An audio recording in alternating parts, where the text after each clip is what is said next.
Last podcast on the left is all about the facts. So when Southern New Hampshire University came on as a sponsor, it was time to do some research. Turns out they offer more than 200 online degree programs, and get this, criminal justice and psychology are some of the most popular. Classes have no set meeting times, and tuition rates are some of the lowest in the U.S. Want to learn even more about SNHU? Visit snhu.edu/last. Insurance isn't one size fits all. That's why drivers have trusted Progressive's Name Your Price tool for years.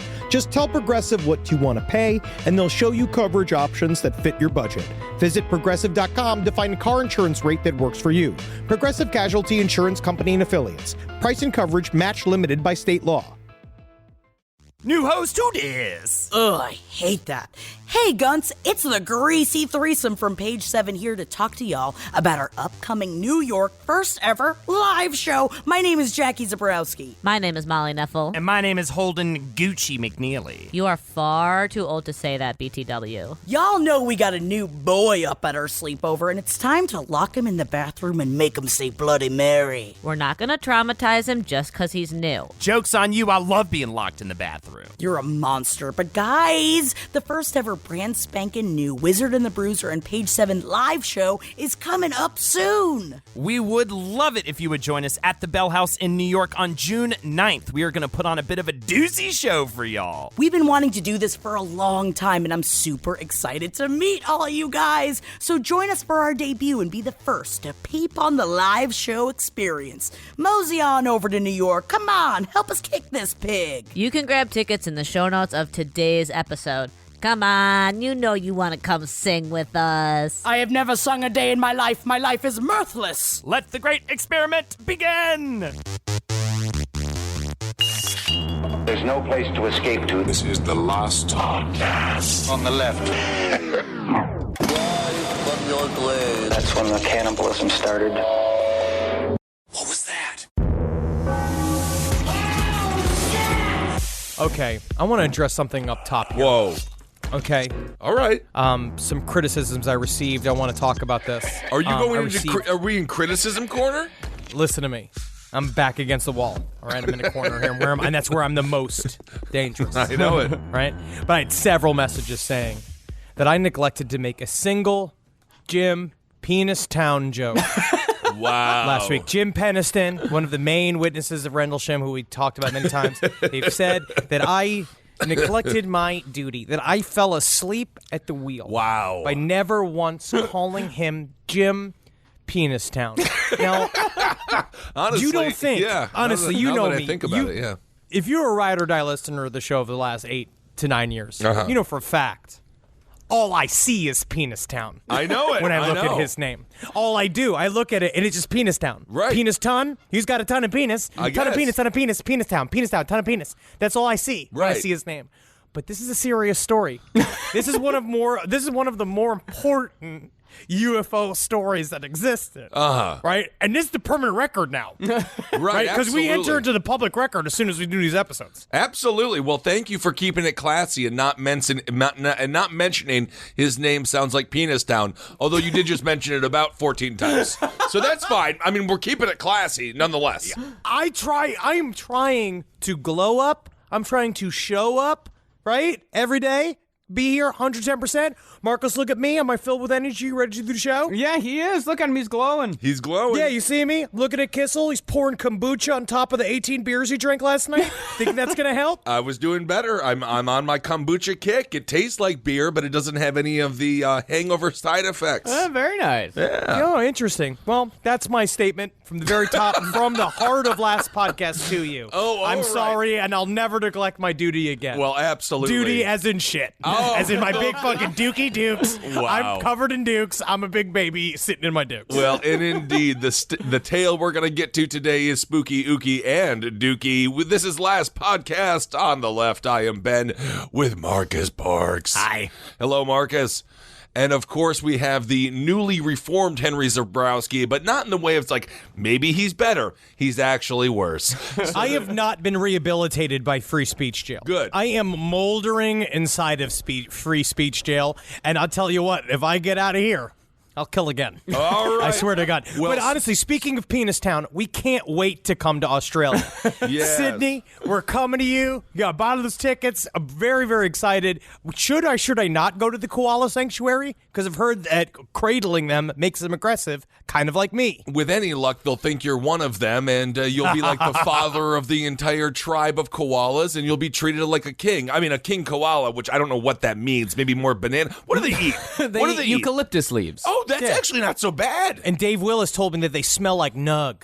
All right. And Dave Willis, of course, from Your Pretty Face is going to hell. Make sure to catch that. But yes, Perth. Come on out to see us in Perth. We love you so much, and we cannot wait to see you. We're coming to Perth on June 23rd. It's just a couple of weeks away now, and we're going to be, of course, in Adelaide on the 24th, Sydney on the 27th, Melbourne on the 28th, and Brisbane on the 29th. Come on out to Perth and Sydney. And Penis Town on the 30th. We're going to Penis Town, Australia, which is somewhere between Badongadong and Wonka Chunka, and we'll be in there. Don't you worry about Absolutely. that. Well, I think Penis Town is whatever hotel room you immediately enter. It turns into Penis Town. Also, full disclosure, kombucha. I'm on this lemon ginger cayenne kick. This one is, I don't know, not as good as the one I had in the last stream on the left. Yeah, lemon ginger cayenne doesn't sound like your style. No. Anyway, What are your farts gonna be like now that you you know are what, adding Henry? sea monkeys? You are just pouring sea monkeys is not- onto your beer shits. All right, we'll talk about this on Side Stories, and I'm sure you guys will tell me what my odor smells like, as you always do. Okay, let's get to the serious matter at hand here, all right?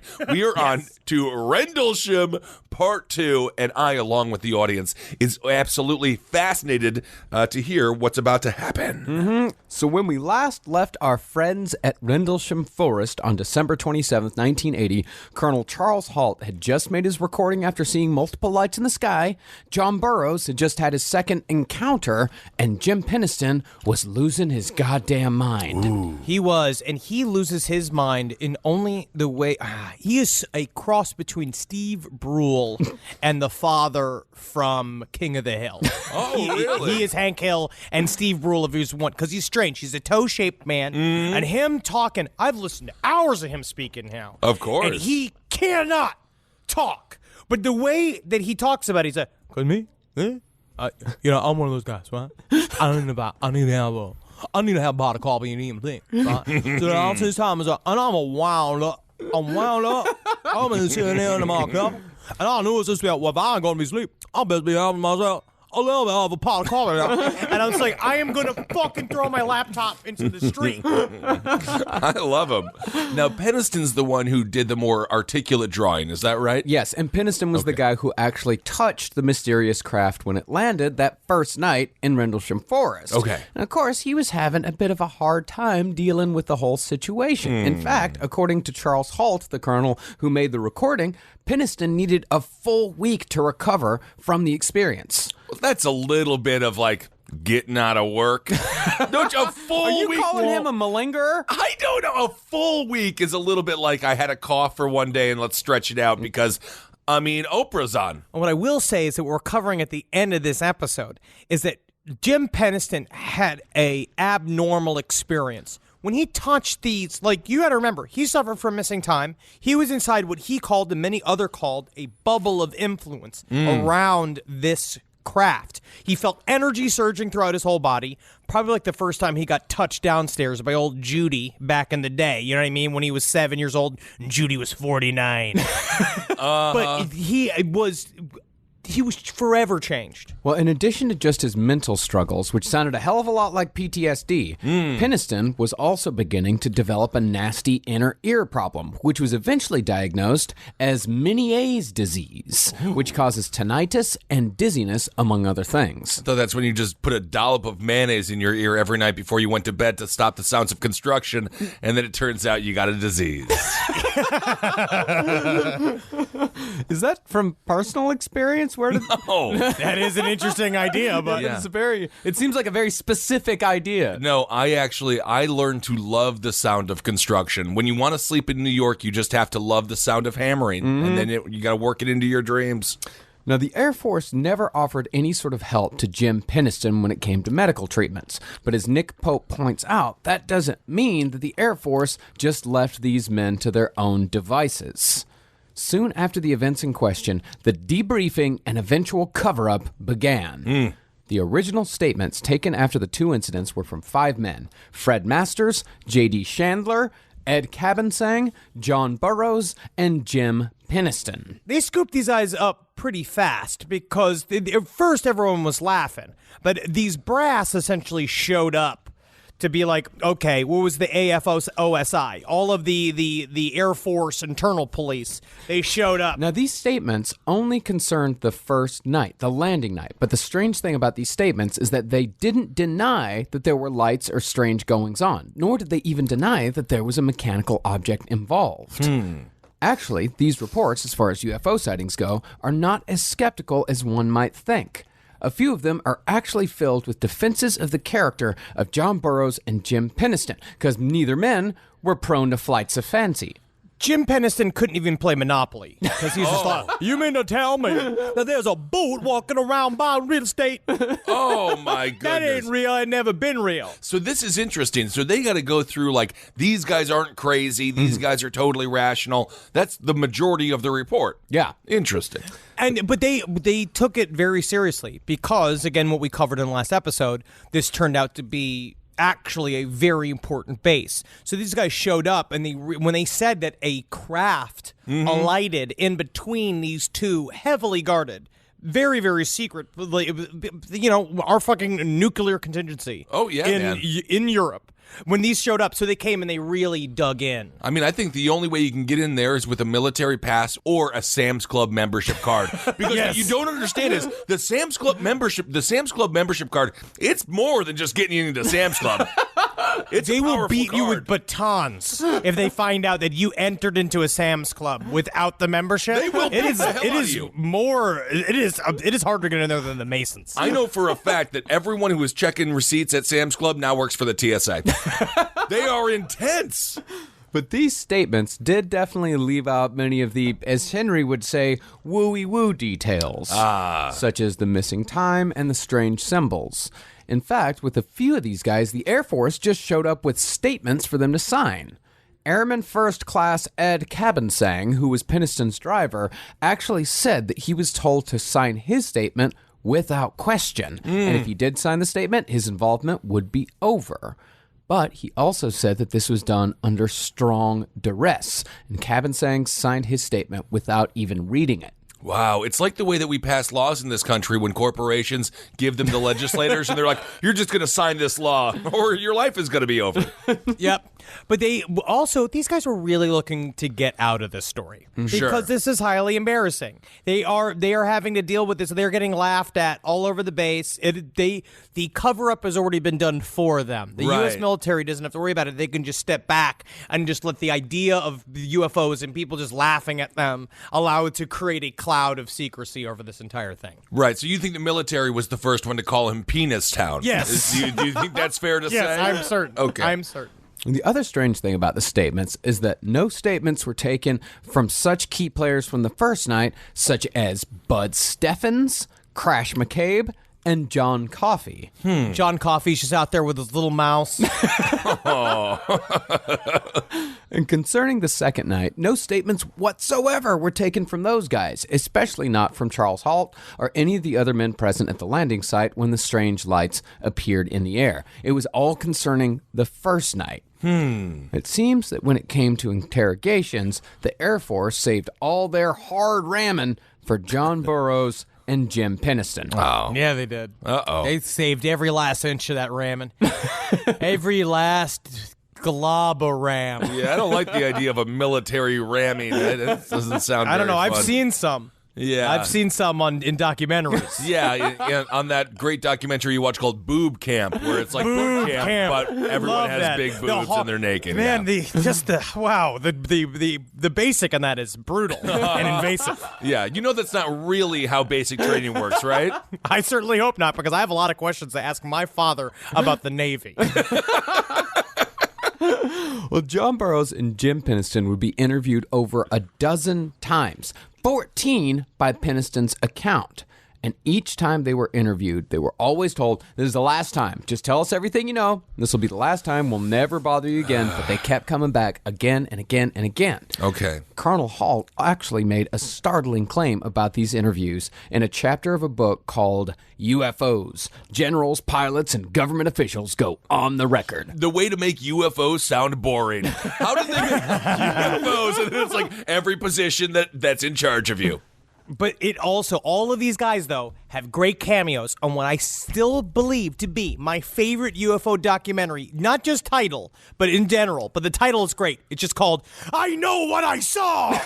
That's the title. But it's just old military guys just shaking their fists, being like, and they called me a damn fool. Yeah. Risking my life for this country and calling me a damn fool. I love it. It's the reason why I like watching Vietnam vets talk and the World War II guys talk, because they are way fucking serious, and there's no grandkids around, so they can curse. Oh, absolutely. Is the cover for I Know What I Saw just an empty park bench covered in pigeons? Well, in that book, Halt claimed that the men who were interviewed were pumped with sodium pentothal, a.k.a. truth serum, Whoa. on multiple occasions, which could have easily led to later physical and mental problems. I'm gay! I'm gay! I'm thankful for that shot the doctor gave me, because now I'm going to go all the way to Broadway, and I'm going to be the oldest man to ever star in Annie. And what's really interesting is that neither Burroughs, Halt, nor Peniston actually ever have, nor do they now believe, in the existence of extraterrestrial aliens. They still don't. Nope. No. But that might partly have to do with the fact that they seem to openly despise the UFO community. As they should. It's a rough group of eels out there. We're going to cover a little bit of the drama of this episode. Okay, the Rendlesham Forest incident, also known as the Bentwaters incident, depending on what fight you want to get into. Okay. Today, what fight do you want to start between? First of all, just the name of the incident. That's one, and the YouTube drama that goes in the UFO community is so toxic and so stupid that even old Jim Penistown doesn't want to go and hang out with these guys, because he's like, I'll tell you what, difficult talkers. Go someone like me, I'd talk as soon as a frog hop of a log. That's my talking.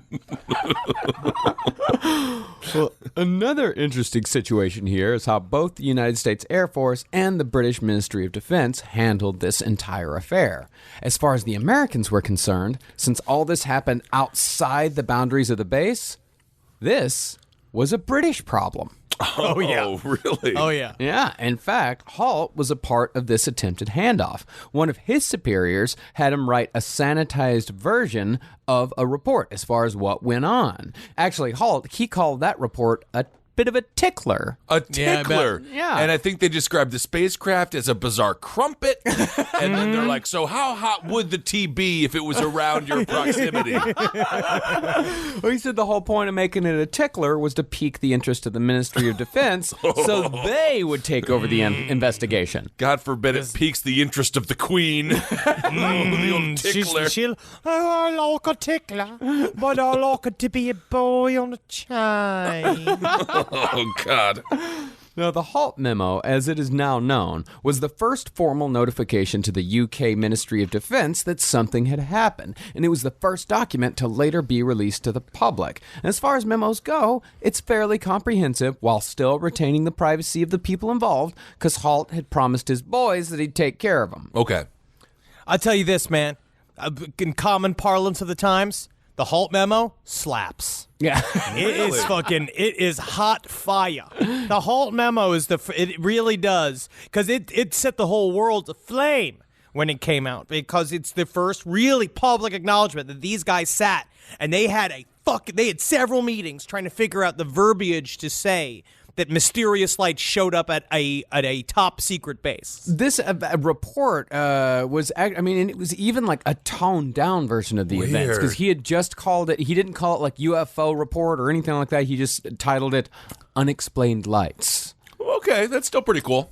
But Halt didn't write the memo until January 13th, almost 3 weeks after the incident, which meant it didn't arrive at the Ministry of Defense until January 19th. And since so much time had passed between the incident and the delivery of the memo, an investigation was kind of a moot point.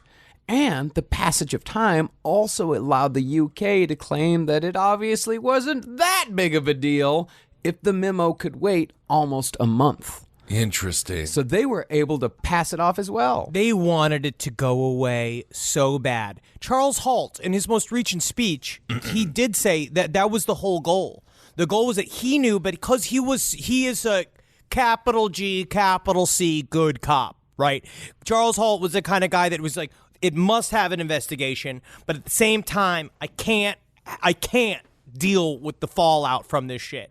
So he wrote the Halt memo afterwards and slow rolled it, hopefully that, like, you know, essentially be like, someone will come and handle this one day, but I've done my duty. Well, I mean, in fairness, it wasn't that long. It was just 3 weeks after the incident. I mean, this is before email, folks. Like, things were a little bit slower. It's not like they waited a year or something. I mean, That is true, but I guess when, you know, there's an incursion into a military base, 3 weeks is a pretty long time to wait to tell somebody about it. Sure. But even though Halt was the good cop, he still fucked up. uh-oh. Yeah, of course. He made one mistake in the memo, and this mistake ended up muddling the entire affair. He listed the date of the first encounter as December 27th, when actually it had been on the 26th. You got to get the date right. So, when the UK did finally do a cursory investigation, signifiers such as the next day and the following night were completely useless when it came to checking radar in an investigative capacity. Yes. And furthermore, when they finally got it right and checked the night in question, they found that the recording apparatus at the radar station in charge of that area had been, quote-unquote, switched off that night. Whoa. Or so they fucking say. Really? Yeah, because So- anybody could say a lot of stuff. I Yeah. could say I'm 6'3". I could say I'm champion of the basketball leagues, right? Yeah, of and I the said it. basketball Is it leagues? real? Yeah, the leagues. Really? Of the many. I'm the king of the 7 kingdoms of basketball. Like Robert Baratheon. I just started watching Game of Thrones. I just started. But also, I feel like because of this error, Halt went on to write a book called The Halt Perspective, which is 800 pages. Oh my of God! You're holding information. it up right now. It's Look at this biblical. thing. Wow. I could beat my father to death with this book. And there is no table of contents. It is a full-on, it's a stream of consciousness collection of articles and pictures. Every single bit of Rendlesham that exists is in this book. But the person who reads it, if there's a person who could sit and read it and fucking go through this whole thing, I will give you a gift certificate to Applebee's. Whoa! Because you deserve it. Because this is thick. That's the highest end gift certificate you can give. But it's the only book. It's the only book. I really do feel like if this is the only way to understand Rendlesham is to read this entire book. And I got through about 50 pages of it. All right. Interesting. The Halt Perspective. Check that out. Buy this man's book. Well, concerning the governmental responses, in other words, the British government and the United States Air Force tossed this hot potato back and forth until it wasn't hot anymore, then they threw it in the fucking garbage. Oh, at least eat it. Now, each government had information that, when put together, told an amazingly compelling story. But Nick Pope and many others believe that while the UK did assume a tacit primary responsibility for investigation, all the government wanted was for the whole thing to just go away. So they did nothing except a cursory investigation and hoped the whole problem would just disappear. Right. Some argue that the horribly inept and casual way that both governments handled this situation suggests that there was some hidden hand guiding the incompetence, while others say that this is just a good example of humans being humans. Right.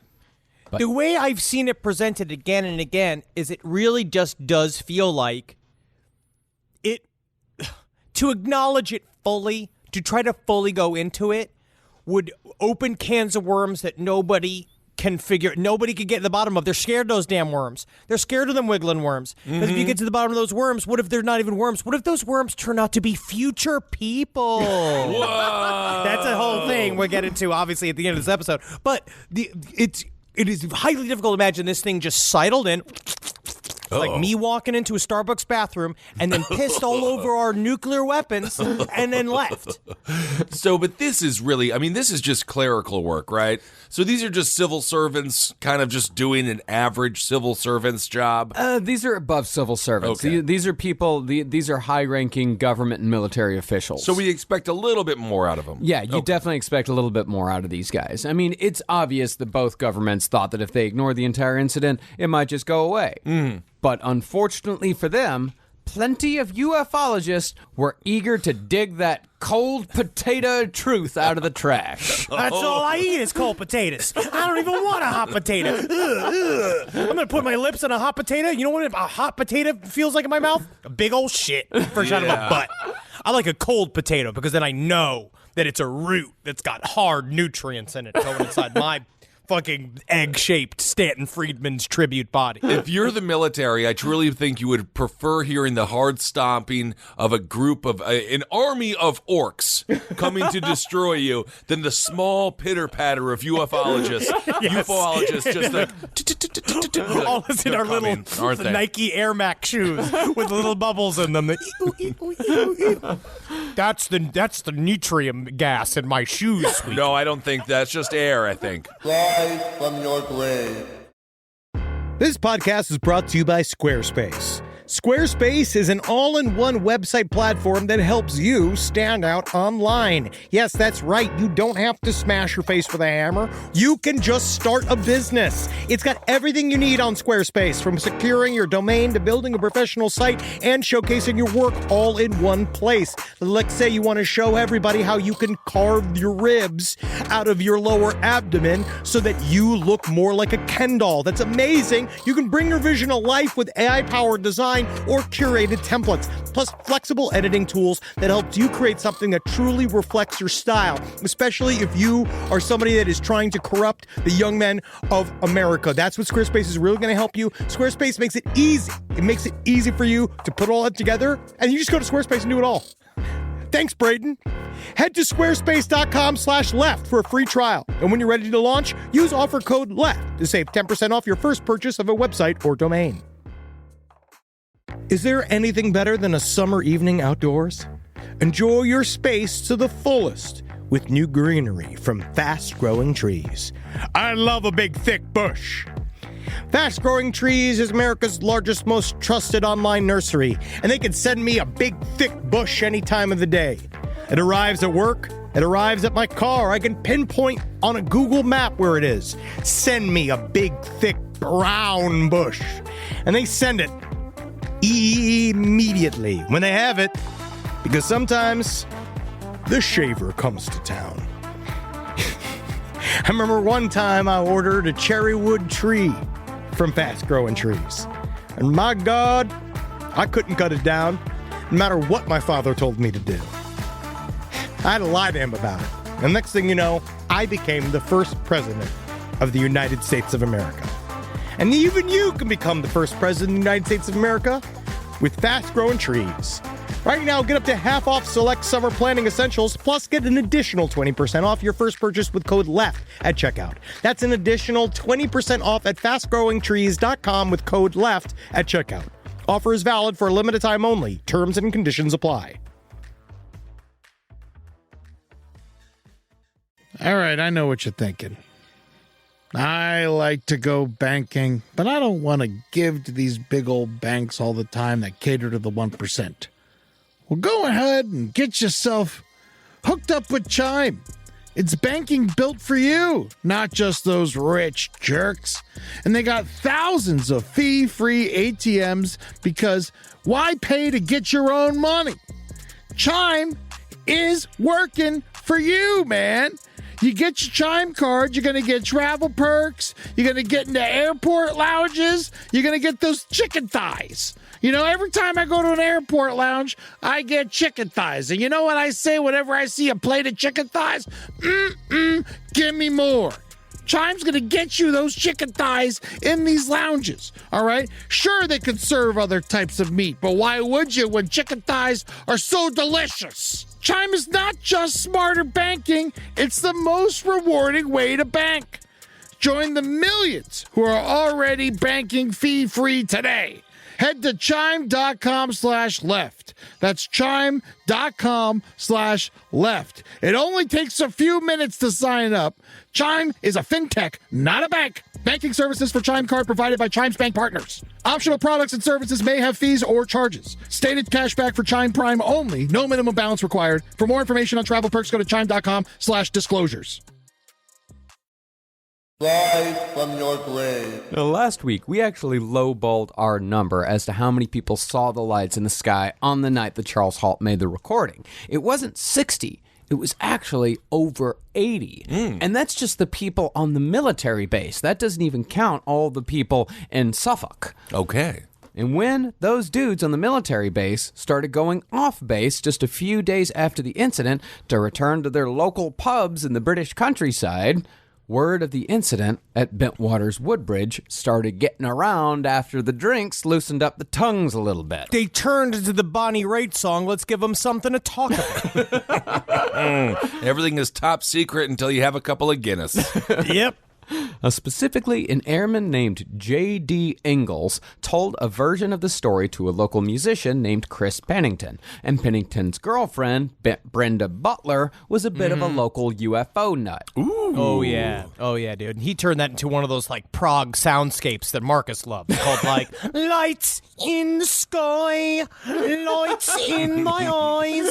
Like, and they were like, cool, all right, cool. Yeah. By the way, we have single-handedly revived the career of Joe Meeks because of last week's side stories. So I guess that's good. Hey, I mean, he's been dead a long time. All right. But maybe his family will enjoy the, well, no, it's not going to be that much extra money. Okay, great. Yeah. It's really not. I'm sorry about that. Well, that woman, Brenda Butler, and another woman named Dot Street were part of an organization called the British UFO Research Association, or BUFORA for short. Ooh, honestly, that's one of the better UFO acronyms. I like that better than even what's his putz? KUFOS? Yeah, KUFOS. I fucking hate KUFOS. Yeah, BUFORA sounds very, and it also sounds very British as well. Yeah, it sounds like a hot chick, man. Bufora coming in. Bufora, queen It sounds of like a lady with no underwear on. That's Absolutely. You have Elvira, queen of the night, and then you have Bufora, queen of the noon. Yeah. I love it. She's covered in sandwich meat. Well, those two women worked with another writer named Jenny Randalls, who pulled all the information together and wrote an article for the Flying Saucer Review in 1982. And that article was quickly followed by another in a small publication called The Probe Report. Yeah. Yucks. Well, it's actually pretty interesting. Most of our readers are senators, but they say they were disappointed with the content. The truth is out there inside my asshole. Thank you, Mr. Lindsey Graham. Yeah. You know, I love it. You know, I love a solid investigation. Whoa! But the thing was, it was actually the Americans who really brought the big picture out of the shadows. A few dudes here in America, subscribers to the Flying Saucer Review and the Probe Report, had a tool that the British didn't have. An AK-47. Oh, yeah. They had the Freedom of Information Act. Woo! Because the British didn't have a Freedom of Information Act counterpart until like the year 2000. It's a fairly new thing in Britain, but we've had ours since what, the 60s, 70s? Yeah, because it used to be you have to send a tickler into Buckingham Palace in order to lick the clit of the queen as she started telling her secrets in her sleep. Right. Yeah, FOIA, big deal. Well, using the information the Brits had given them, the American ufologists were able to submit well-targeted Freedom of Information Act requests, and those requests uncovered the infamous Halt memo. Okay. Yes. And with that, the Peniston and Burroughs experience with the craft landing in the forest became public knowledge for the first time. Not even the British ufologists knew about the actual craft landing in the forest at this time. So we can do a USA chant. USA, USA, USA, USA. I mean, it's a humble USA chant, but nonetheless, we did something good here. They did just file paperwork, but... Well, that's it's a humble USA. That's what a We didn't kill ufologist anyone, weapon is. A ufologist weapon is the protractor, unusual tenacity, and paperwork. But soon after the halt memo was in the hands of the British, the split came. Uh-oh. After all the information was put together, the UK ufologists, rather than keep the story to themselves in their tiny little community, sold the Rendlesham story to the press. They sold it out to the Sun? What the hell happened? Yeah, because the doubloons, man. The doubloons fucking walk, man, and talk. Ufologists don't got that money. They don't have any money, which is why they all should be thankful. They should be thanking every day on their knees for Tom DeLonge and the amount of money he's pushing into ufology. Well, we'll talk about that on Side Stories. A little controversy with DeLonge. Oh, yeah. Mm-hmm. Well, in the words of Nick Pope, the selling of the story irrevocably split the U.S.-UK alliance and caused a controversy and bitterness that lingers to this day. I mean, There is. Thankfully, There our is. bond between our wonderful allies in the UK held strong. They ruined the special Yes. relationship. They ruined a special relationship. They legitimately... If the belts could go higher, they would. Because it's a competition to get those belts higher. Because each ufologist, because Stan Friedman currently has the record of having the belt at his throat and having his entire body just be one giant pant. And I appreciate his and honestly, since his demise, we've really lost it. We've lost the belt war. Yes, it was just his death. It wasn't his demise. He didn't die on the sword of an alien creature. It was just know how his he died. death. Yeah, he was an 82-year-old man. Yeah, he I just think died. He wasn't demised. Until I see the toxicology reports, which I have sent in, I want to be present for his autopsy. Really? Yeah. Now, the paper that the UK team sold their story to was the News of the World, which I'm sure you'll remember, Ben, was the Rupert Murdoch paper that got shut down back in 2011 after they hacked the phones of the families of murder victims, among many other crimes. That scandal was crazy. Yeah, it was huge. Is that not good journalism? Like, honestly. No, Is that no, you not kind of can't. the aggressive journalism we're supposed to be looking for? It's extremely illegal. It's Okay. against all privacy concerns. Yeah, it's just asking. definitely it is unethical to say the least. Of course, they did. Winners win, though. In the end, winners win, losers lose. So Yes, and by the way, speaking of Rupert, he lives in Australia, which leads me to think about our Australian tour, which brings me to this next sentence. Please buy tickets when we're out in Perth, Sydney, Brisbane, Melbourne, and Adelaide. yeah, look at you. Look at that. All the very cities. good. That's called a plug here at radio. Well, actually, the American ufologists kind of had it right. Ooh, I'm sorry. I just got to fucking get some rage. I got bubbles, but it's fine. I had to say ufologist just once. Thank you. You're right. You're correct. It's good to check. It's good to give me a blood pressure check. Yeah. Oh, yeah. The Americans did actually have it right. Because although the News of the World story brought the incident wider attention, the story was also much more fiction than fact. Because it was, after all, a fucking Rupert Murdoch paper. Of course. Furthermore, traditional journalists, and this is just my personal opinion, traditional journalists, especially those working for a Sunday weekly in England in the early 80s, don't usually have the necessary, let's say, sensitivities or the eye for subtlety that's needed to properly report a UFO sighting. All right, I'm just going to push back a little bit. Fox News' Ben Kissel raising his hand in the back. Did people not consume these papers like they were going out of style? They just gave the people what they wanted. They wanted steamy. I want to throttle your fucking throat They right gave now. Yeah, we're going to literally, I want Marcus to drop kick I am you. coming back to Top Hat like as soon as we get back from Australia. Like, I'm coming back. They want steamy info on aliens. Yeah, it doesn't help. It doesn't help anything. No, it doesn't help. Well, that's what I'm saying. is Okay, that I'm not saying it traditional- helps. I'm just saying that's what people want. Like traditional journal. Yeah, that exactly. That's what people want. But you know what else people want, Ben? Big Macs. Coca-Cola fucking poured into their mouth 24 hours a day. That doesn't mean it's good for them, Ben. Yeah, No, it that's all they doesn't. want. It They doesn't want. matter. That's all they want, man. All they want is hot pockets filled with fucking Oxycontin. That's what the people actually want. That's exactly what they want. And that's sometimes what people want isn't what they need. Remember the Rolling Stones song? That's the one true good song they have. Well, that's been ruined now as well. By what? Donald Trump still plays it after every speech. Okay, well, yeah, now the Rolling Stones have completely been ruined for me. Yes. Sorry. Sweet. I don't want to be the bearer of bad news the past 2.5 minutes, but this is the reality we live in. We changed that fucking reality. Okay, we can't do it right now. We're talking about Rendlesham. In the process. Now, while some parts of the story published in the Sunday Weekly were indeed true, a lot of it was outright lies or embellishments on the part of the staff at Bentwaters Woodbridge who just wanted to be a part of the story. Yeah. And there was no person at Bentwaters Woodbridge more guilty of embellishment and outright lies than a man named Larry Warren. Yeah, dude. What is with the Warren last name? Yeah, they're all the Warren family, it's like Amityville. Yeah, Warren is always Warren is attached to the paranormal world in the same way that Bundy is attached to the true crime world. It just pops up again and again and again. Strange. But Larry Warren originally went by the pseudonym of Art Wallace when he first spoke about the Rendlesham Incident. Larry Warren has become a little bit of a side project of mine while doing these episodes because Larry Warren, he's a maverick. He's a maverick? Larry Warren.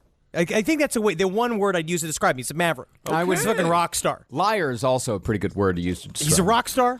Well, he is, in my mind, it's like in the world of drama in this world, because there's a lot of drama within the Rendlesham, or as they like to call it, the RUI, right?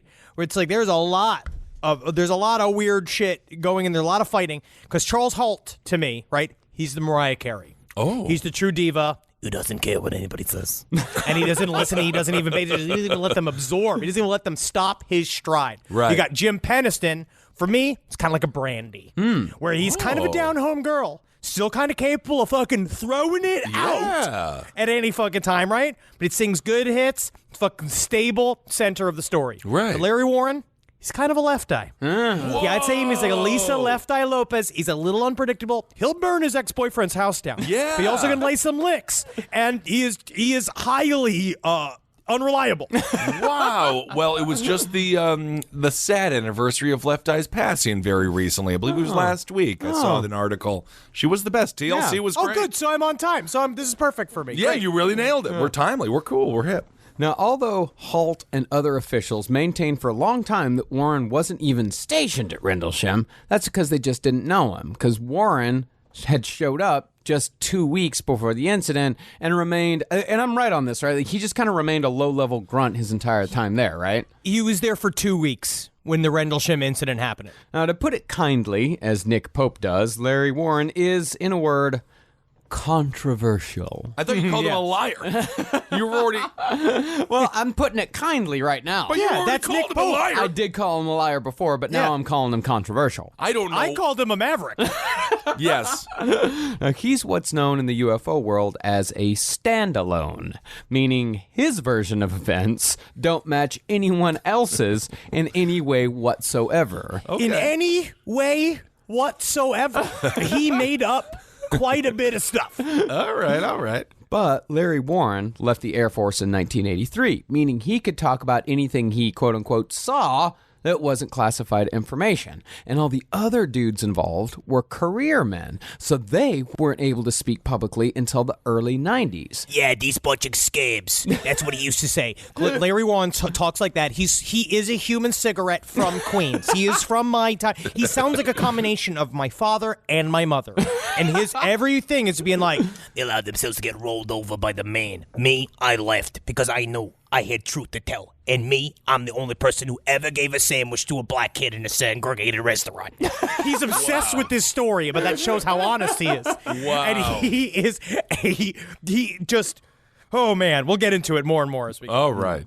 No, as such, because Larry Warren got out in 83 and the rest of the guys got out about a decade later, for a long time, Larry Warren was pretty much the only whistleblower when it came to Rendlesham Forest. Or at the very least, he was the loudest whistleblower. So he had a full decade head start to get the narrative out and really control the conversation. He tried to control the conversation. He actually did help get the Holt memo out on a wide scale because when he wrote the book with Peter Robbins, Left at East Gate. Left at East Gate is now incredibly controversial because it's filled with lies. But at the time, this was the entire Rendlesham story. But he fucked it up, right? Because he was the first person to introduce it. It's like if the guy that invented donut holes, right? If instead there was a guy before him that came out with donut holes, but instead of calling them donut holes, he called them like shuggy dumps. Ooh. Right? He just fucked it up. He just fucked it up, and he was just like, how I'll do it, see, is I'll take the donut bed and I'll stick it up inside my asshole and I'll fit it in exact size on my asshole. It's shuggy dumps. It's shuggy dumps. But because Larry Warren, he took it all a bridge too far. And then the bridge burnt down. Right. And now Larry Warren's living in an inner tube in the lake. Ooh, he's going tubing. Not bad. Something to do during the summertime. Well, what follows now is Larry Warren's version of the story, which supposedly occurred the same night that Charles Halt recorded the tape we heard in episode 1. It starts off with, there I was, with a 10-inch cock, thick as the dickens. You can't believe how big my dick was. I couldn't even wear pants. I had to go to the circus store and get elephant pants. I was playing stickball with Frank Sinatra and my best friend Bobcat Goldthwait. Oh, really? Wow.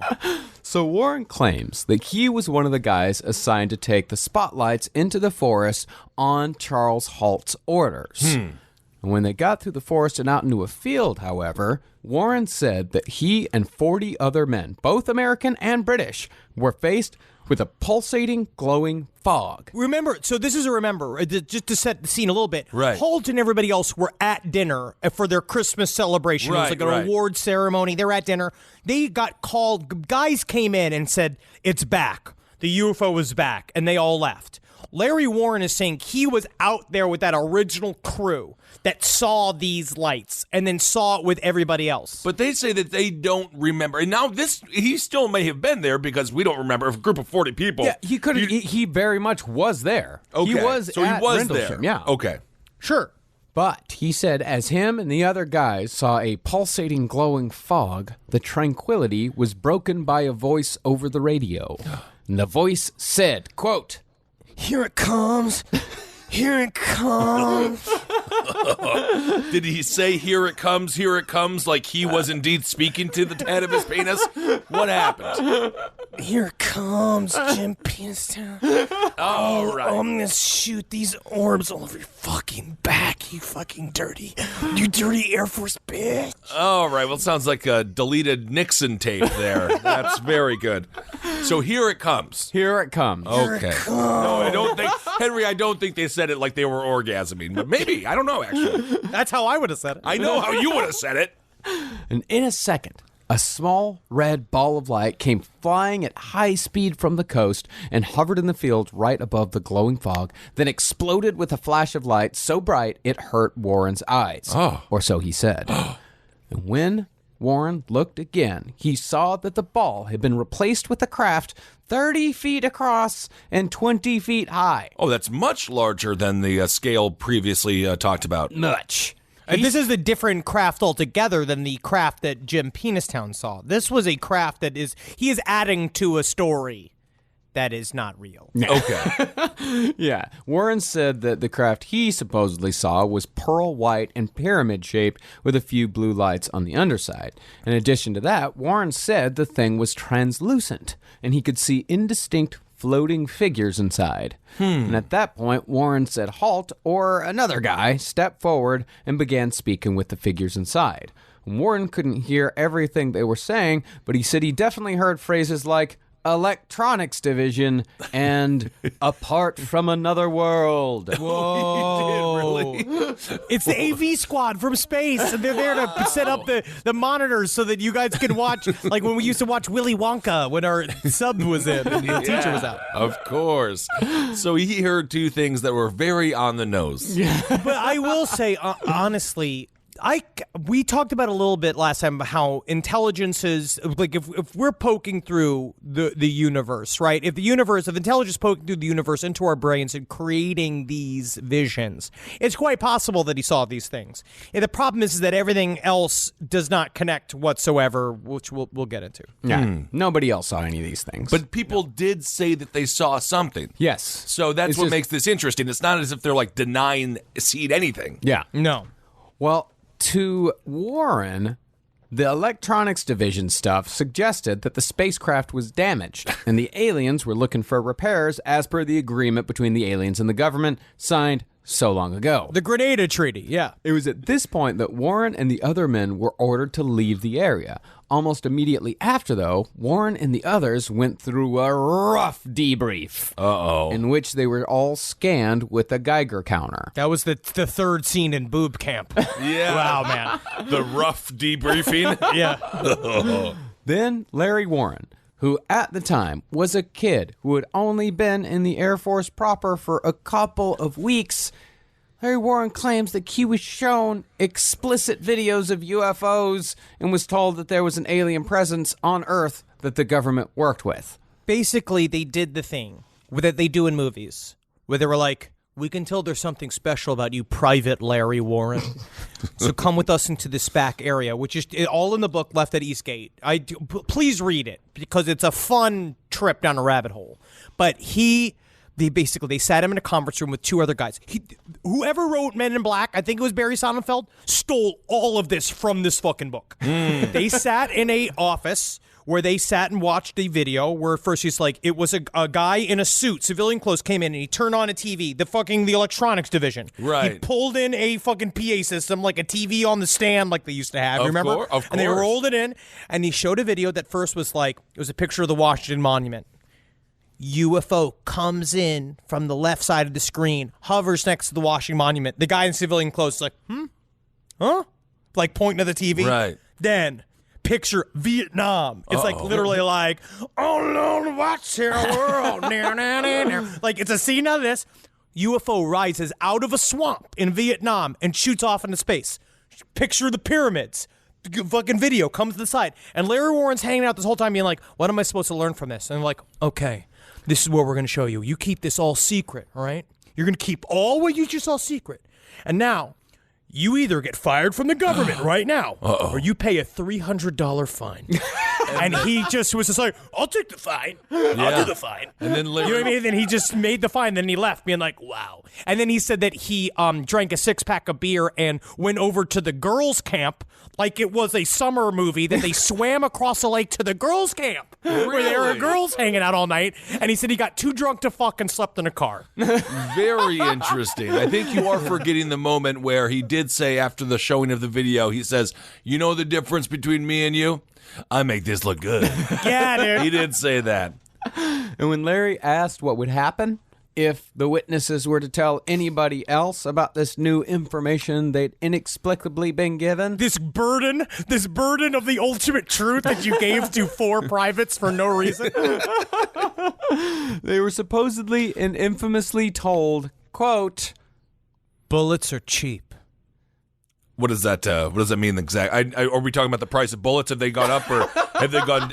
What is the point of that sentence? Bullets are on sale, is what I'm saying. The bullets are on sale. They're actually on sale. This is a fly you actually could take this coupon into Bullet Town, and you can go get as many bullets. They have 9 bullets for 7. 9 bullets for 7. That's great. I thought at first it was a threat the way that you said bullets were cheap, but it is a sale. Yeah. It was a sale. It's a sale. I just try to pep it up because my ad sponsor guys are just up my asshole about my reads. They want me to put my own spin, my own personality in the reads. Yeah. But this story is interesting because bullets are cheap.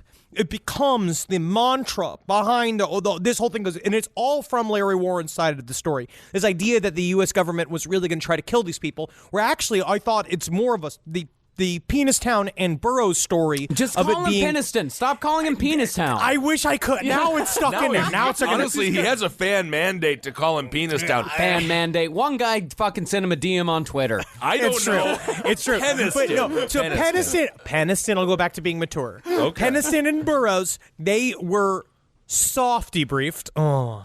They were not given the hardcore. They weren't threatened with violence. They just assumed that all of this would die a natural heat death of a UFO story where it would just kind of lose fuel and go away. Okay, so they were Showtime's Red Shoe Diaries debriefed, and the other ones were just like kink.com debriefed. Yeah. Okay, I get it.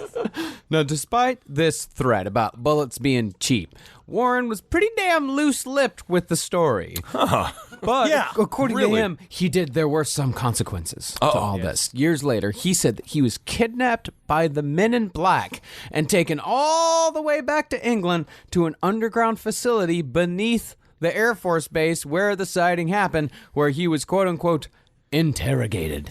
And again, in a scene from Men in Black, he was put in these giant chairs, literally just like the scene when he has to fill out the paperwork. Right. And Will Smith came. It is that room that he was put in, and then they came in and interrogated him again. So any evidence of this? Yeah. Was there any evidence that he was taken by the Men in Black over to Europe? All obviously a gross fabrication. Okay. Yeah. In fact, this isn't even the original form of the story. The story kept changing over the years. Yeah, and Warren is even admitted that part of this story came from Adrian Bustinza, who actually did have an encounter with Burroughs during the second night. He was the guy that was driving the Jeep when the UFO came down and checked out Burroughs. He's like what happens on Instagram now, where they just copy a bunch of other people's work. Yeah. He's like, I'm an aggregator of ideas. I'm not stealing ideas. I'm an aggregator. I'm a UFO curator. Right. That's what this is. But there's a part of me that I want to believe one half of the story. And I always like when things go to Planet Xenon. I love the story about the Dulce base. I love all of these stories. The problem is that this is the type of thing that ruins the party for everybody. Yeah, of course. This is the type of him lumping in all of these things into the story because he was the first one out the door to tell the Rendlesham Forest incident story. It just fucks up the party for everybody else. He's the poop in the punch bowl, as they say. Mm-hmm. And Warren's lies actually just broke the heart of one poor ufologist. Oh.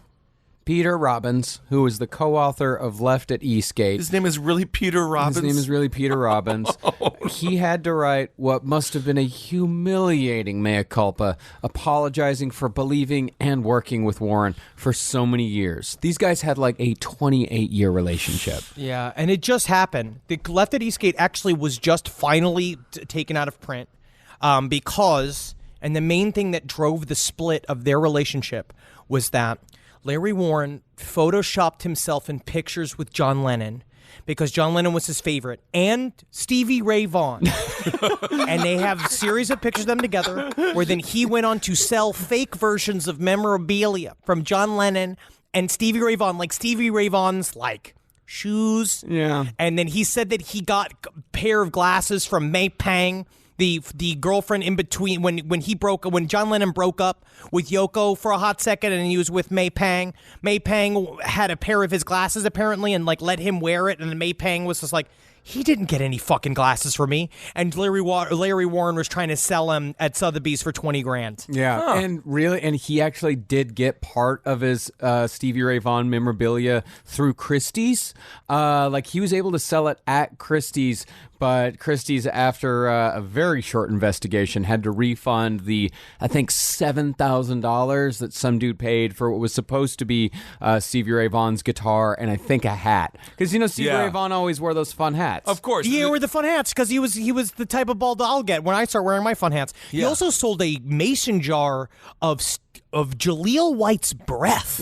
Really? Which was weird. That was weird. It sold for $17 to a man on the street. No kidding. No kidding. Love Jaleel. Come back to us, Mr. White. In the blog post that Peter Robbins wrote, which was strangely published on a blog called Infomaniac Housewife. You got to trust it. You have to trust it. Yeah, in that blog post, Peter Robbins described Larry Warren as the best liar he ever met, and even proclaimed that he had ended his Facebook friendship with Warren as of January 3rd, 2017, which also ended their real friendship. It's complicated. Yeah. Well, all of this, it was recreated. The Infomaniac Housewife was obsessed with Larry Warren and his lies, and it was actually reposted from Peter Robbins' Facebook page. This is what I'm talking about, man. Okay. This is Facebook drama that has been plaguing the UFO world for fucking decades. I mean, wouldn't it be easy to tell if it's not Stevie Ray Vaughan's hat, though? Like, if it doesn't smell like black licorice, booze, and just overall dandruff. Cocaine. Cocaine, yeah, because Stevie Ray Vaughan is the most impressive cocaine uncle that ever lived.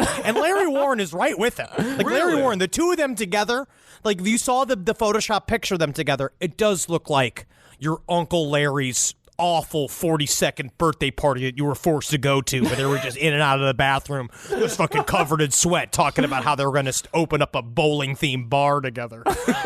I think that's just called a bowling alley, Mr. Warren. Yeah, man, fucking yeah. Yeah, that's exactly it. We call it the bowling alley. We already have... But the thing, yes. But we already have 3 of those in town. Do you think that we're going to need another? No, there's no bowling at ours. No, there's no bowling, It's but themed. it's called No, the man, you got big bowl seats. Right. Look, yeah, dude, we got long, thin food. Right. That's what we got to do. Yeah, Any concern that the pin-shaped food. Any concern the clientele is going to be immediately disappointed when Fuck they came them. to bowl. But Fuck them if they don't fucking get it, dude. Fuck them if they don't get it, dude. Let's open it up. Well, the thing is, the damage Larry Warren did to this whole story wasn't just the reputation of Peter Robbins. Peter Robbins honestly seems like a sweet and very sincere man. Like, I genuinely feel for him. But Warren did immeasurable damage to the credibility of the story. His bullets are cheap line has plagued this story for years because skeptics, rightly, if not pedantically, point out that maybe bullets are a lot more expensive than the spooks claim because there's no shortage of people involved in the incident talking about Rendlesham. This is not about the price of bullets. But honestly, at Christmas time, they raise the price of bullets and then they say they're cheap because they put a sale, but that actually just brings the price down to the regular price of bullets. Mm-hmm. Have you shopped for bullets around Christmas time? How would you know that piece of information? Yeah, I do. Every fucking year, I at least look. I at least just look at the prices. But that's why the Hall Perspective may not be the book that you want, but it's the book that you deserve in the Rendlesham Incident. And you should try to force it in your mind if you ever want to fucking consider yourself even an amateur ufologist. Wow. But there's no shortage of possible explanations coming from skeptics when it comes to explaining away the incident at Rendlesham, a few of which we will address right now. All right. The prevailing theory that we've been hearing again and again from people is that this whole thing, which occurred at one of the most sensitive and heavily armed NATO bases in Europe, was just a big, elaborate prank that got out of hand. Really? Rise from your grave. Call me a squirrel, 'cause I'm covered in acorns. That's right.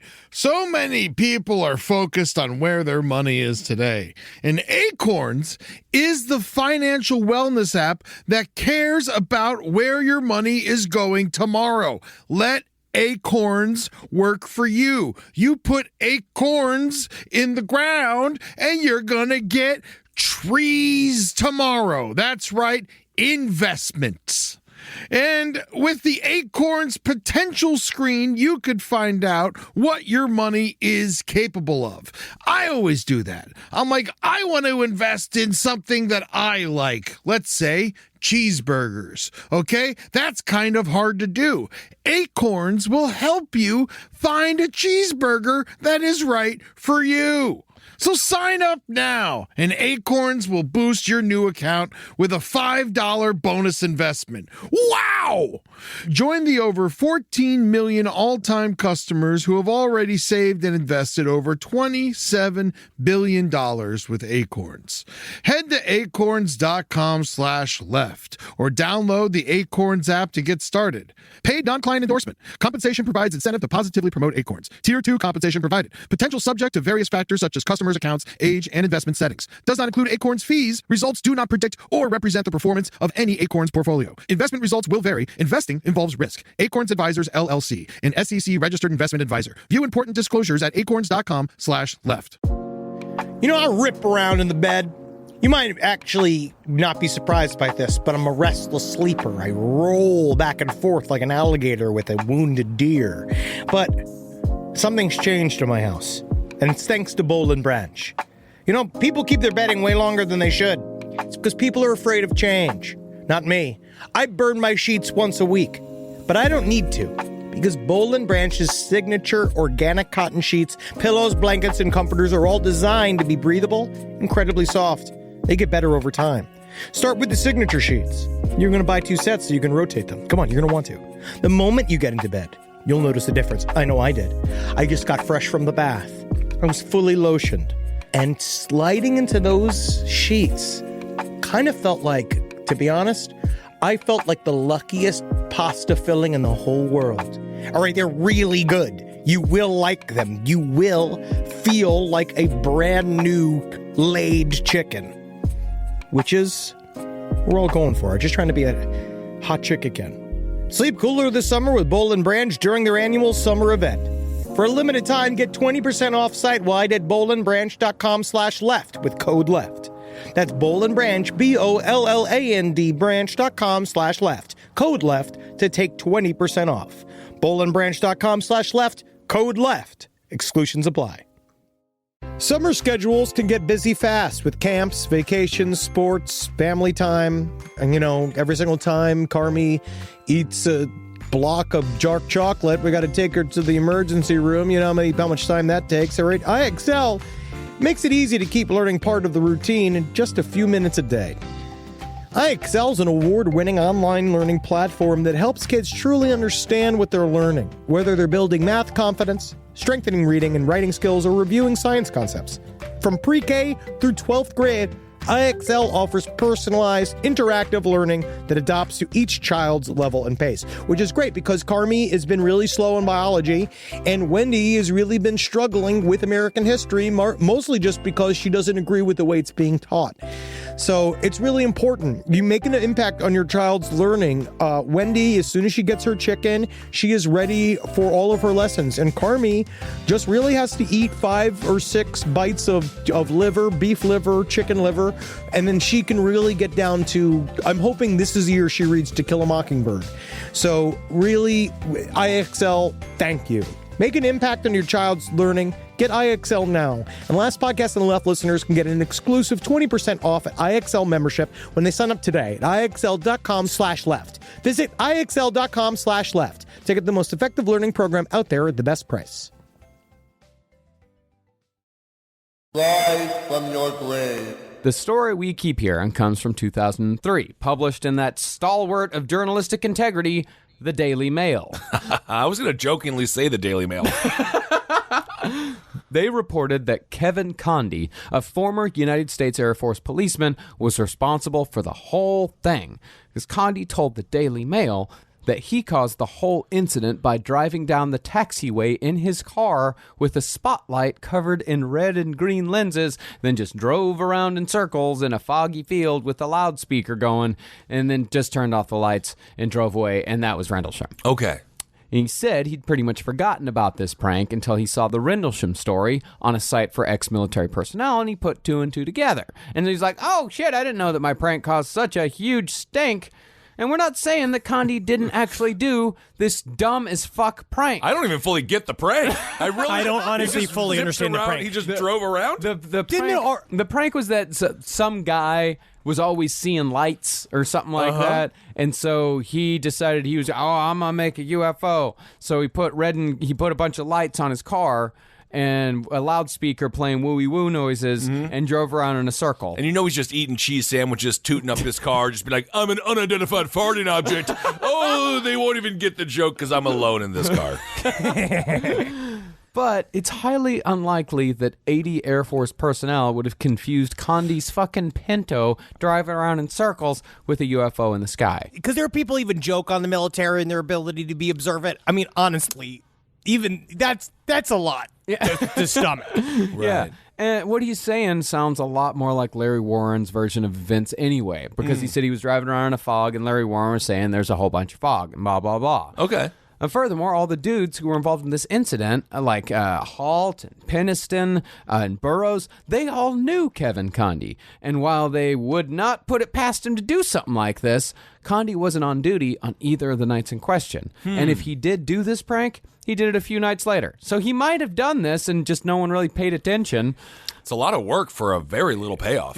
It really is, especially also the other official story of a possible prank where in 2018, Dr. David Clark, he basically said that it was supposed to be a SAS prank where the USAF beat up a bunch of SAS troops that had tried to deal with their security perimeter, try to like fuck with their security perimeter, and then as retribution for beating up these troops, the SAS created as December approached, lights and colored flares were rigged in the woods. Black helium balloons were also coupled to remote-controlled kites to carry suspended materials into the sky, activated by radio controls, which seems to be a lot of work. Yeah, isn't our military supposed to not just be like, I don't know, Kevin from Home Alone, just setting up random pranks all over town? I don't know. Yeah, and also... Aren't they supposed to be protecting our nukes? It was also discovered that claim was someone had said, wouldn't it be cool if we had done all of this stuff? And honestly, it would be cool. It would be kind of cool. I don't know. Yeah, I mean, the SAS, they're some of the biggest military badasses in the entire world. And yeah, I guess they could do that. But it was a guy saying, like, wouldn't it be cool if we had done that? And then the story got picked up and ran with. It just doesn't. They did that. It doesn't seem like the movies are accurate. There is no Robin Williams. There is no John Candy in Stripes. There is no humorist in the military. No. Just these big old beefcake guys trying to tell Wait a second. jokes. It's not going to work. Wasn't Dave Barry in the military? So, in fact, there was. And I believe Mark Twain was a tickler for the U.S. Army, right? Well, but Mark Twain is not a comedian. I think Louis Grizzard, He's a humorist. the famous humorist, Louis Grizzard, I think he was in the Army. Yes. Yeah. Rob Riggle. Rob Riggle. All right, I know that one. He was a Marine. He's very funny. He is very funny. Okay, fine. I stand corrected. Well, another explanation put forth came out in 2009 from an Ipswich man named Peter Turtle. Yeah, Turtley. Turtle enough for you? I'll always remember that movie. I love Dana. I've just rewatched Wayne's World and Wayne's World 2. Dana Carvey is just the best. I love that movie. He's I brilliant. love both of those movies. Yeah. Well, Turtle, who has been described kindly as a quote-unquote local character. Yeah, a local character is also like, kids, get over here. Kids, get back near me. Whenever you see him. Well, Turtle said that what those guys really saw was him and a buddy pulling a truck full of fertilizer through the forest. That was my shit duty. It was me and my buddy. We were dragging the sheets. You know how it is. I gotta say, your little Bobby's certainly getting taller. But no one described this event as if it smelled like one of those what's the name of the fun Juggalo concerts? The Gathering? The Gathering. It didn't smell like I'm not demeaning them, but I'm not. 30% of our listener base is probably Juggalos. Well, then they will understand the statement. The outhouses around a Juggalo event are very fertile. It's very fertile. So I'm assuming they would have smelled a boatload of shit. Well, that's the thing, is that Turtle said that he was driving the truck full of fertilizer down the road close to the bases when the truck broke down. And as Turtle sat there reflecting on the situation, he realized that the fertilizer had probably been stolen. So it's either been stolen or I lost it, and I've never lost a shit in my life. Because you know where you go to look for it? It's in the toilet. Just cut to someone looking like Chris Farley from Billy Madison when he stole all the sandwiches, but instead he's just eating all the shit. No, someone left all this whole truck full of chocolate. They left it for me. So after Turtle realized that the fertilizer was probably stolen, he and a friend towed the truck into Rendlesham Forest and set the whole thing on fire in an attempt to destroy the evidence, and it was from this big pile of burning shit that all the pretty colors were made. I mean, it was one of the better s'mores I've ever had. You wouldn't think that shit would make such a tasty, tasty roasted marshmallow, but it really does. So far, this holds up. Yeah. This makes a lot of sense. Now, even though this explanation is obviously dumb, because I'm sure both Peniston and Burroughs knew the difference between a UFO and a pile of literal shit on fire in the forest. That's amazing. I don't know. That's actually very tough. Yeah, but that's tough. Even though, yes, those guys knew the difference. I know, yeah. this story still made it into 3 national newspapers in the UK. What do they got? Wow. Daily Mail? What's the other ones? Do we The know? Sun, Oh, the useless. Mirror. Oh, I think, yeah. I think those are what. Maybe those are from TV shows, but I think It is that's what funny they that have. they're named after things that you shouldn't look at, like the Sun, and if you look like me, the Mirror. Yeah. Maybe people shouldn't be reading those. I look in a mirror once every like 3 days. That's No, that's it's for the scary, best. though. I feel like, you can look in the mirror. You don't look bad. No, I know, but I just don't think about it. I don't feel the need to. Yeah, I don't.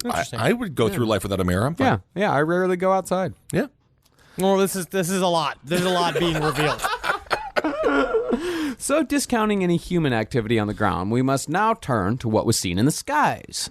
Now, while it is true that meteor activity was present on the night of the 26th, those meteors were only seen for a few seconds. According to the boys, the lights they saw were long and sustained. Another possible explanation is that a Soviet rocket re-entering the atmosphere may have been the object seen in the sky. But this would have appeared as a fireworks display moving slowly in straight lines, which again doesn't match up with any of the reports. It sort of matches up with the later reports after the craft took off, after Peniston and them saw the craft hover up out. They said later on they saw hemispheres of light in the sky, that it could have been that then. Could have been. But, Sure.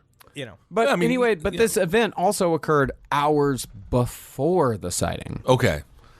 Now, concerning the craft on the ground itself, some think that it could have been part of a training mission. The description of the object resembles a boilerplate command module, which from the outside resembles the Apollo command module used in the lunar landings. Okay. Some think it could have been dropped by accident in the middle of the forest, while others think, again, could be a prank. But this command module weighs 9,000 pounds, which means whoever it was behind the prank or the accident would have had to use a gigantic helicopter. That means that the witnesses would have seen and heard said helicopter. And there's no way a helicopter could have silently taken the object out of the clearing at the speed impossible manner that Peniston reported. unless the Men in Black did it, because they have their silent black helicopters. But that seems to be an American thing.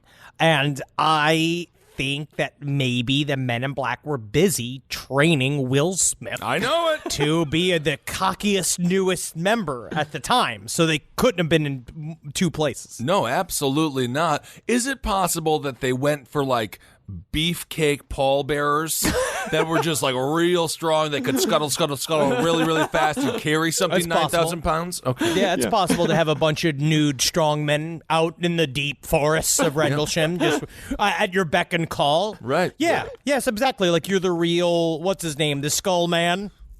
From Red He-Man, Skull? from Skeletor? Like if you're the real Skeletor? Yes, of course. And this still stands, by the way. When I die, Marcus and Henry are my pallbearers. We're not doing the pussy approach with the wheels. I know. You guys are going to be forced to carry me. Just Is to it let you just- know. No, we'll drag your coffin. Is it just the 2 of us? No, I might allow Holden, but Holden's just going to weigh you guys down even further. Yeah, he's just I have a going to whole pretend. plan. Yeah. Oh my God, Holden is going to pretend. Then, of course, there's the infamous lighthouse. Now, we addressed the lighthouse briefly on the last episode, but it's worth examining further. The source of this explanation was a local forester named Vince Thurkettle. And I'm only as high as your knee. And I live inside a flower. And I like granting wishes to little boys that find me. Oh, that's great. See, when the Rendlesham story first broke in the UK press, reporters descended upon the area and spoke to whoever was willing in order to find their scoop, because everyone wanted the scoop. Everyone wants a scoop. And it was Thurkettle who suggested the lighthouse as an explanation. But there are problems with this. And as we said last episode, the witnesses were most likely familiar with the lighthouse. And when you read the full statements from the first night, that fact is confirmed. Many of the witnesses actually used the lighthouse beacon as a point of reference. Oh, that's what it's for. Yeah, as in, like, the light was on our left while the beacon was to the right. Most of the witnesses used that lighthouse as a point of reference. But to be fair, there were no official statements taken from the second night where the lighthouse really would have been in view. But this, at the very least, establishes that men stationed at Bentwaters Woodbridge were familiar with the landmark. Right. Furthermore, the actual lighthouse keeper himself does not support this theory. Really? This is what he said. I know what my lighthouse looked like from the forest. I've seen it in all weathers. It just could not do what those airmen and local people describe the UFO as doing. And that's the lighthouse is kind of like me daughter, which is why I never let it go to sleep. That's the plot of The Ring. Isn't that just the plot of The Ring? The daughter, well, I guess that's more than the mother. So this guy hangs out in the lighthouse all day. That's his only job. All day long. That's what a lighthouse keeper does. Do they sleep in the lighthouse? Sometimes. You know what? I guess it depends on the lighthouse keeper. It wouldn't be that bad if you had a little house in the lighthouse and you just go up to work, but my God, that's got to be an interesting job. I think the house is in the bottom. Yeah, right? Yeah, I think it might be in the bottom. I also think that a true lighthouse keeper would never leave because isn't it supposed to keep the ship safe? Mm-hmm. You're not supposed to have a family. You're supposed to be the loneliest man in the world who It only sounds loves like it. one light. And you love boats, and that's it. Yeah. You don't Or- care about Yeah. anything else. You find a woman who wants to marry a lighthouse keeper and live out by the sea. I love it. Until she dies horribly in a boat accident or killed by the government, and then you become the light keeper, which is just a renegade dude with just a gun and the law on somebody else's side. That's sad. All right, interesting life. I might do that one day. Yeah, you know what? That's a nice third act for you. Yeah, I love it. I do actually want to retire on the beach, which is so ironic because I hate being naked or even in a bathing suit. Yeah. An isolated beach. Yeah. God, a lot of getting accidentally revealed today. Oh, There's you a didn't lot know, from you didn't the know that? record. We've had a lot of conversations Yeah, I about love that, yeah. Oh no, he was highly reticent to put on any sort of bathing suit to the point where we were in the beautiful beaches of Italia, where Kissel just cut the legs off of his jeans and wore full clothes into the beautiful sea, and then tried to climb on the side of a rocky beachfront in order to take a shit in front of a nice restaurant in the ocean. You did to take a shit in the water thing again? You did that when we went camping once. You took a shit in the river. Okay, first of all, no, I did that on the rocks away from the people. It was a 360-degree view. No, I went into of the beach, and you literally in front of beautiful Italian people. I did have a beer that entire time, though, and I didn't lose it until the very end. Now, strangely, some of the explanations that try to, I guess, make this whole thing a rational event are even more outlandish than, say, aliens. Oh, okay. Some people have suggested that the U.S. government was using an experimental ghost gun to project the images and couple that with hallucinogenic drugs in the water supply as a kind of, I don't know, like training exercise. Oh. It's interesting. That would be cool, though, if it was true. Yeah, usually they don't put drugs in the water supply. They just let it get poisoned by corporations.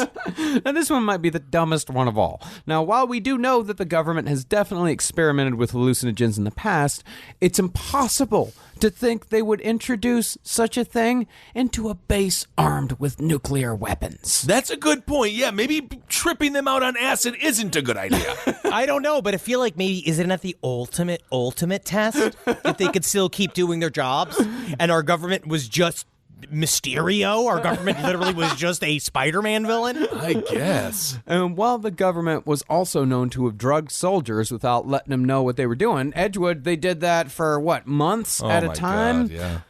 That was done in a highly controlled environment, far away from even live rounds, much less the atomic fucking bomb. Yeah, I mean, Yeah. unless they called it like Operation Lord of the Flies with adults, it doesn't make much sense. The only somewhat plausible explanation is that whatever Burroughs and Penniston saw was possibly some sort of experimental Soviet craft. Now, of course, if this was the case, the Soviets wouldn't claim it because that might set off World War III. Right. And of course, the UK and the US couldn't have called out the Soviet Union because that would be a huge embarrassment if the Soviets had been able to so easily penetrate joint airspace. And it's possible that the strange symbols Penniston saw were actually Cyrillic, Russian writing, and Penniston either didn't recognize it or was too dumbfounded by the craft to really think straight.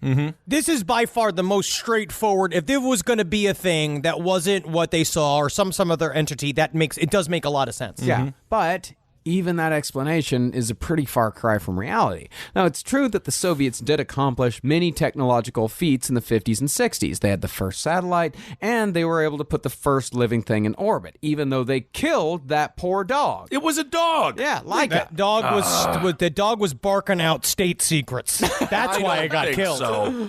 But something of this magnitude was nowhere near the capabilities of the Soviets in the 80s, who by that time were so broke they were using the same tanks over and over again in propaganda films with different paint jobs to bolster their false image of military superiority. But that's what's so fun for their 6th grade classrooms when they're making paper mache ICBMs, and they're just like, this is going to be in the parade. That honestly would be such a fun way. That's a fun way to do school and weapons construction. I have one explanation that I wonder what it is, right? I kind of have this thought that the reason why UFOs in the military mix so often is because what if it is indeed an intelligence that has sort of a psychic connection to us and uses us as sort of like an anchor to portray ourselves, or like Jacques Vallée says, they use imagery from our own minds in order to attempt to communicate. They're attempting to communicate.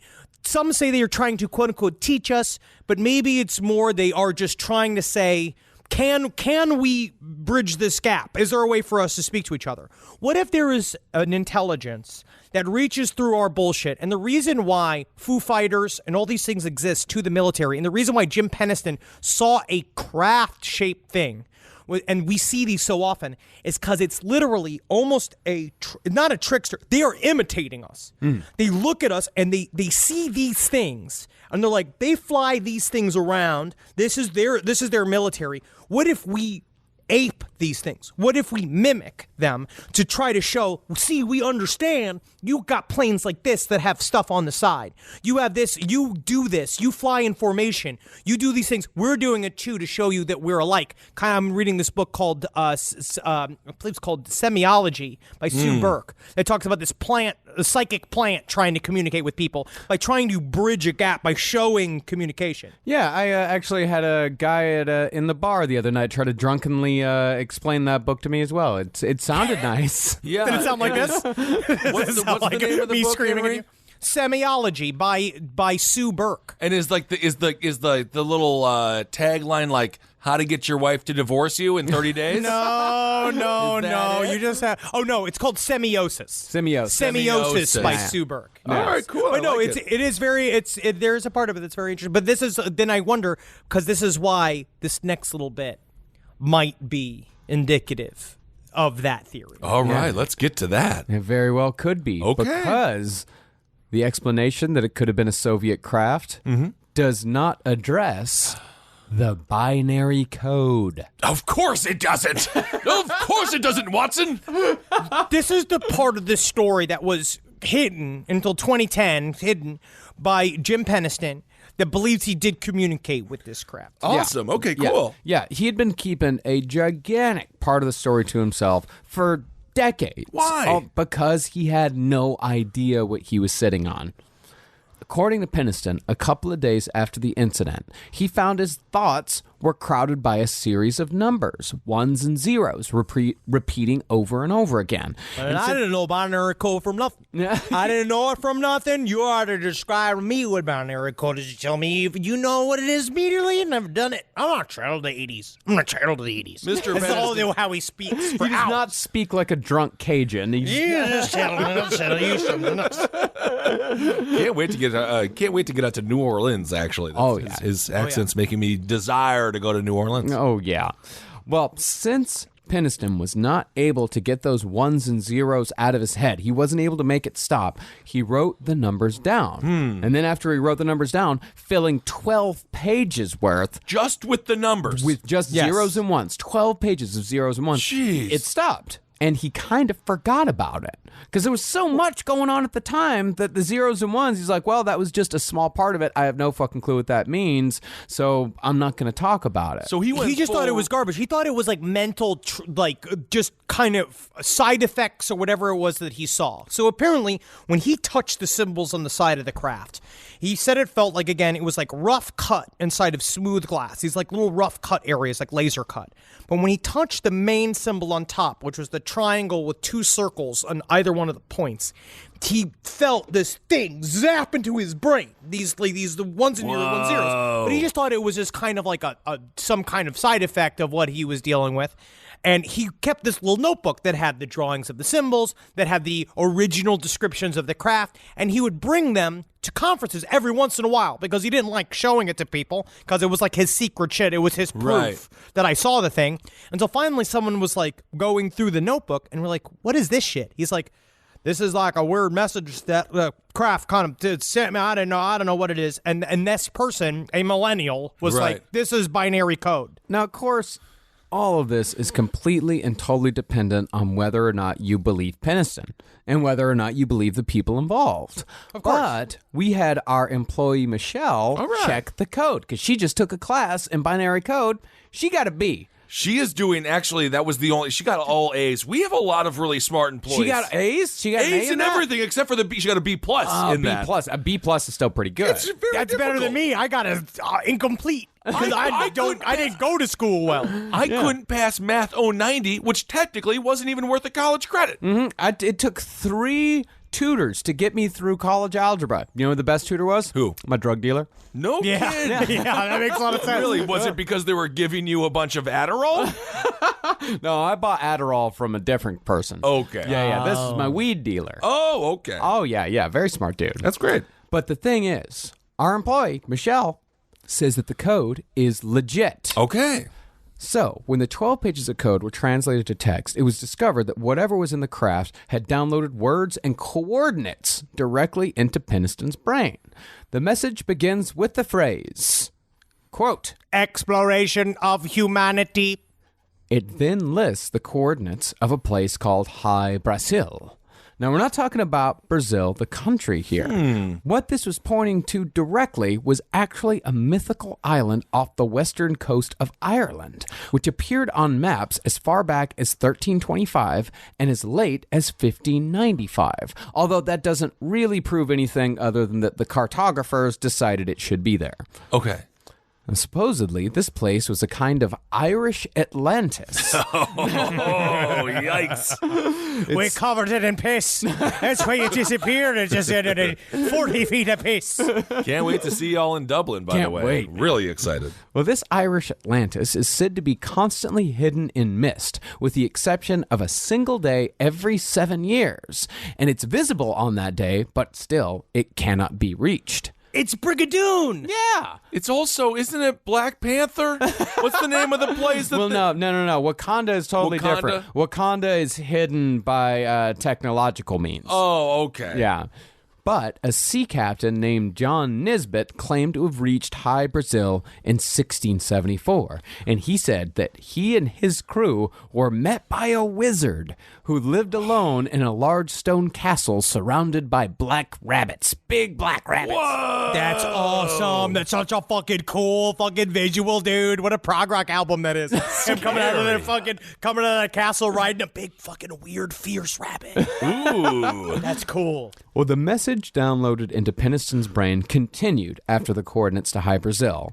It said, quote, continuous for planetary advan, period. Fourth coordinate continuous UQSCBPR. The things were lost in translation. Some things were. Yeah, a couple of things were lost in translation. But regardless, the message continued to give coordinates after that. The next coordinates? Caracol Belize, which was a well-known site of Mayan ruins. Whoa. It then gave the coordinates of Sedona, Arizona, which is... Sedona? Which is, we all know. I mean, that's Crystal Palace right there. Yeah, dude. That's the land of fucking quartz in this country. Oh, that's crazy. Yeah. It also listed the coordinates for the Great Pyramid of Giza, Mount Tai in China, the Nazca Lines in Peru, and the Temple of Apollo in Greece. Milwaukee didn't make the list, huh? No, it didn't go to the Schlitz Brewery.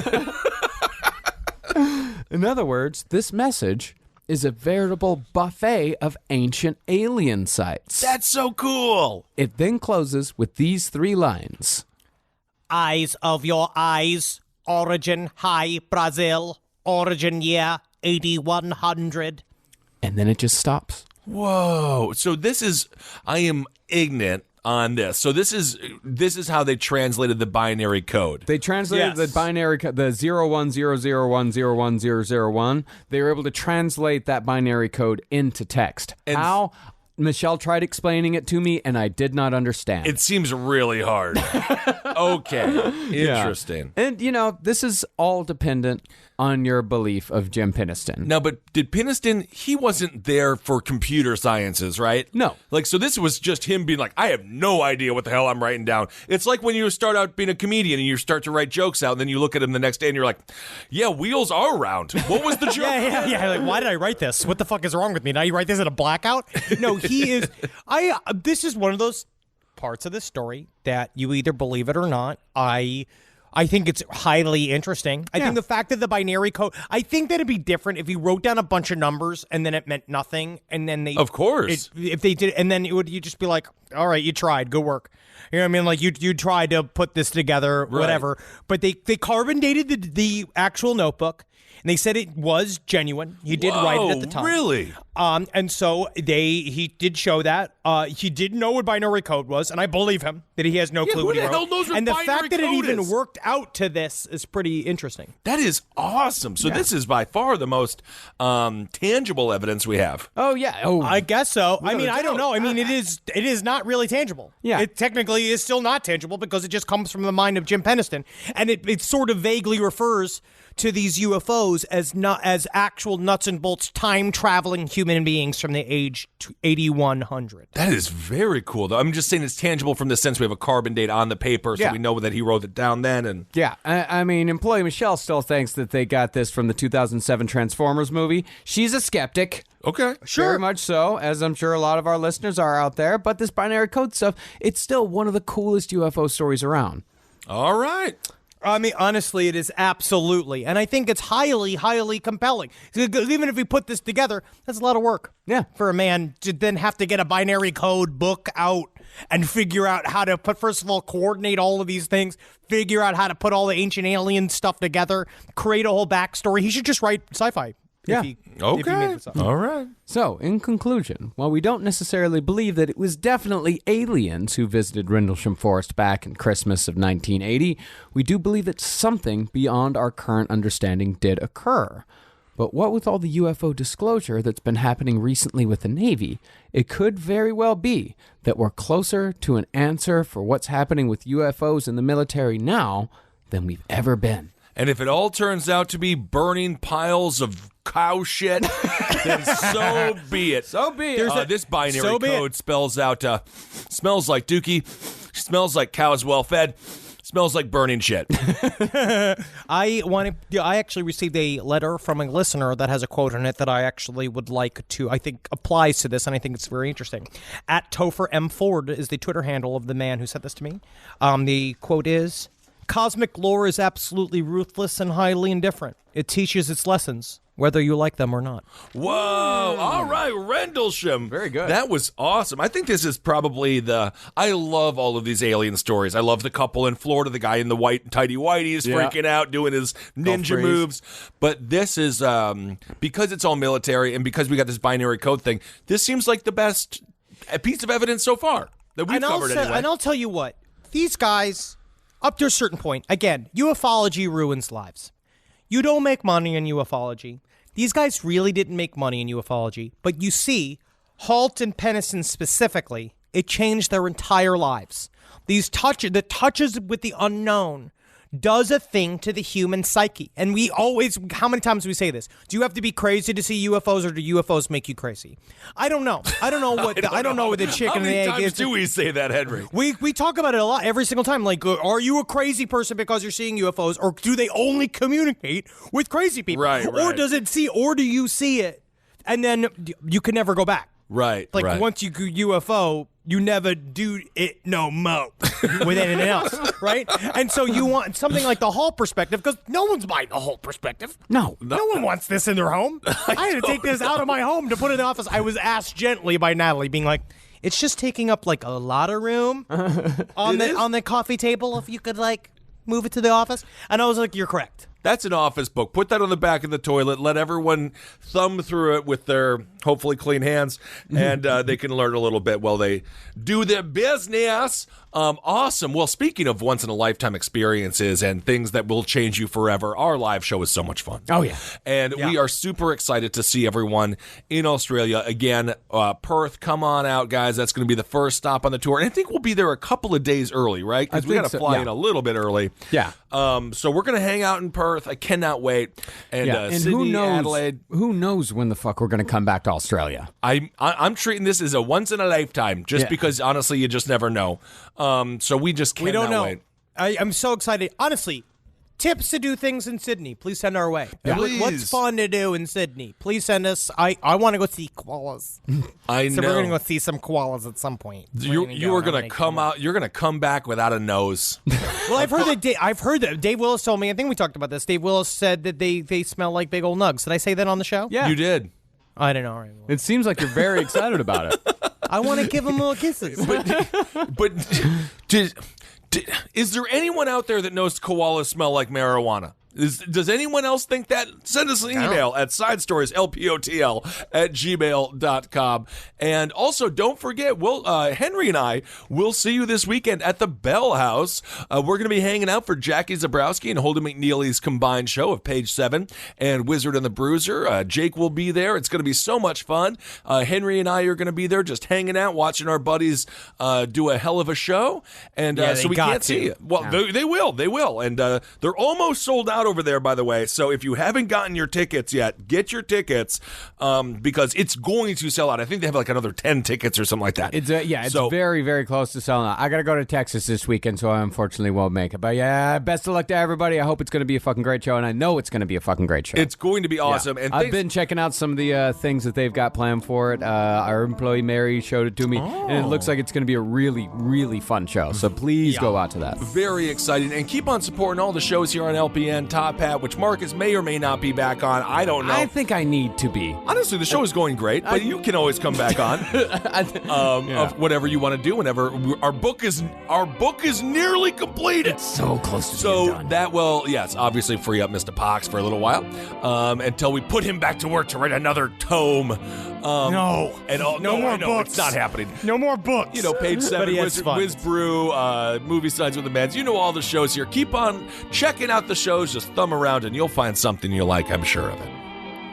Hail, sweet, sweet Satan. All right, everyone. Hail yourselves. Hail me. Hail Geen. Magustalations? Yeah, very good. Yeah, very good. Very good. I have to go write some binary code down. So look to the skies. Always. Hey, what's up, everyone? I am Ben Kissel, and I'm with Marcus Parks. Hi, Ben. We're going to talk to you a little bit about Abe Lincoln's Top Hat. It's the political show that Marcus and I do. It's a lot of fun. If you want to get up to date on the weekly news of politics, check out the show. I think you'll like it. I think you'll like it. We're you'll reasonable. Like it. We're reasonable people. We're fine people. So that's good. So check it out because there is a lot to unpack, and hopefully it helps you get through your week. So hail yourselves, everyone. Thanks for listening. This show is made possible by listeners like you. Thanks to our ad sponsors, you can support our shows by supporting them. For more shows like the one you just listened to, go to lastpodcastnetwork.com.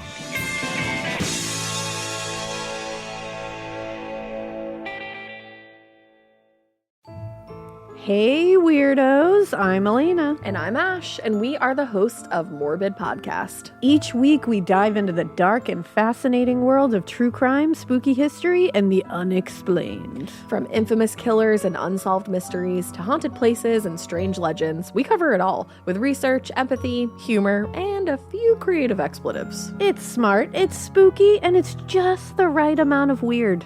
2 new episodes drop every week, and there's even a bonus once a month. Find us wherever you listen to podcasts.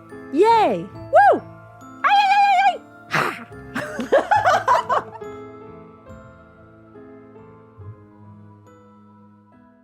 Talk about regrets. We all know someone who's been in a car accident and said, I don't need to call a lawyer, only to regret it after their pain and damages were worse than expected. When someone hurts you, you deserve to be compensated fairly. Morgan & Morgan is America's largest injury law firm, fighting for the people for over 35 years. Injured? Visit forthepeople.com/podcast. That's forthepeople.com/podcast. Their fee is free unless they win.